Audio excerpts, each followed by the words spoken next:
To describe a game as being a non-stop grind from start to finish would be considered a negative in almost any other context, but not in the case of Pepper Grinder. This energetic platforming adventure straps a high-powered drill to your hand and throttles you forward through a series of terrain-churning 2D paths, littered with enemies to pummel and challenging platform sections to navigate at speed. It's lively, fluid, and frequently frantic, and folds in some fun diversions that help each stage stand out. Even though a surprisingly short list of levels means that Pepper Grinder is here for a good time rather than a long time.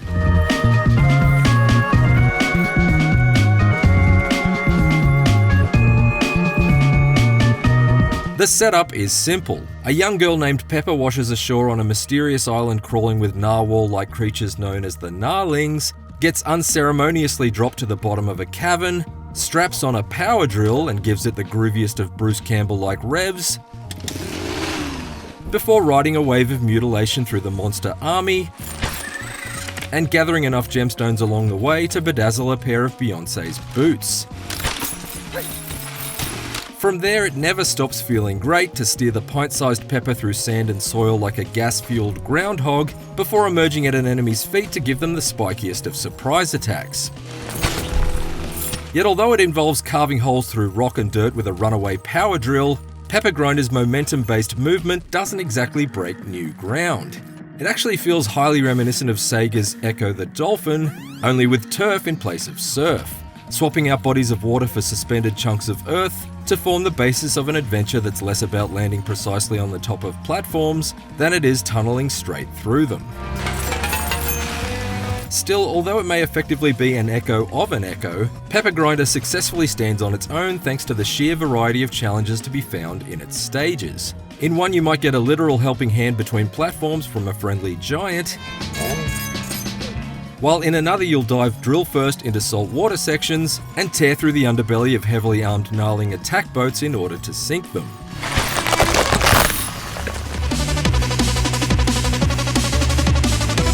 In fact, although Pepper Grinder is almost entirely focused on boring through rock, rarely does it run the risk of becoming boring itself. Not only does it introduce neat new ways to evolve the drill-based thrills, including a grappling hook to swing Pepper from one crumbly corridor to the next, or bodies of water to skim along like an overly sharpened stone,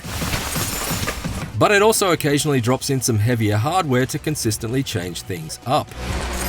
A machine gun attachment introduces captivating bursts of Contra-inspired carnage as you mow down monster mobs swarming from all directions. Meanwhile, a hulking drill-powered mech suit allows you to tear down buildings and stomp enemy skulls in the sort of devastating 2D rampage rarely seen outside of, well, Rampage. What's great about these entertaining enhancements is that they're used sparingly enough to keep them feeling special, and they allow for some nice surprises along the way. I went from grinding to grinning the first time I came upon a gnarling piloting a snowmobile when I realised I could punt him out of the driver's seat and take control of the vehicle myself. Not unlike the magic moment several decades ago when I first discovered I could brazenly hijack Lakitu's cloud in the original Super Mario Bros. And it all benefits from a smartly streamlined control setup built around a couple of face buttons and the right trigger, so it all feels intuitive as you seamlessly shift between boring holes through the earth to blasting bullets through enemies. While there's a healthy variety of enemy types to encounter in Pepper Grinder, it's somewhat deflating that there are only 4 boss fights to be found, but they're at least significantly distinct from each other. One involved a close encounter with a bus-sized rhino beetle that scrambled up the walls and along the ceiling, while another challenged me with toppling a towering magma worm that punched momentum-halting holes in the terrain with its own pair of damaging drill arms. While they are certainly physically imposing, none of these bosses are particularly tough to take down, since their attack and movement patterns are limited and mostly easy to avoid.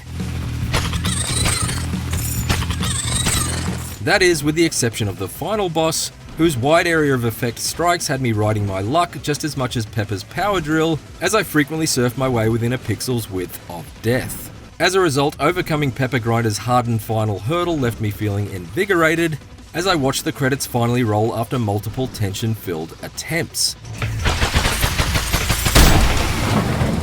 It's a rock-busting blast while it lasts, but it must be said that Pepper Grinder is a fairly compact adventure, and it only took me 3 hours to work my way through the 20-odd levels that make up its 4 worlds. While it's true that it certainly doesn't outstay its welcome, I can't help but feel that it could have done with another couple of zones to plow through, especially since the ones included here are fairly boilerplate for the platforming genre. A snowy ice realm and lava-filled fire zone might be par for the course, but I would have loved to have seen developer RH flex its considerably creative talents and conjure up a few other unique environments to house its entertaining style of subterranean surfing.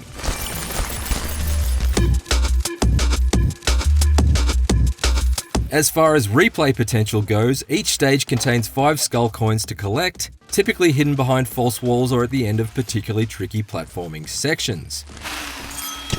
And you can spend them at the in-game shop to unlock a bonus level in each world at the cost of 10 coins apiece.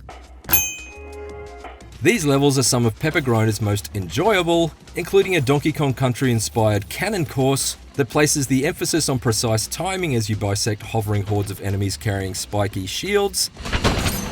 and another that forces you to frantically propel yourself skyward through a series of ice clumps cascading down frozen waterfalls.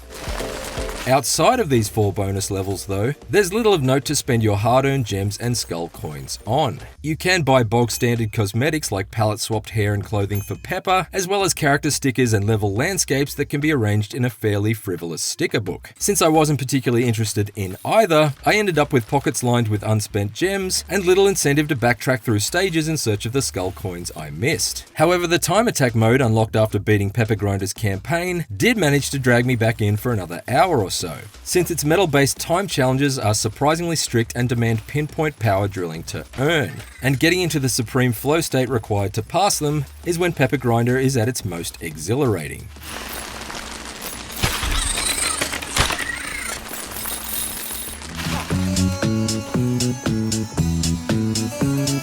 Like its diminutive main character, Pepper Grinder may be a little on the short side, but even this small pinch of pepper still packs plenty of punch.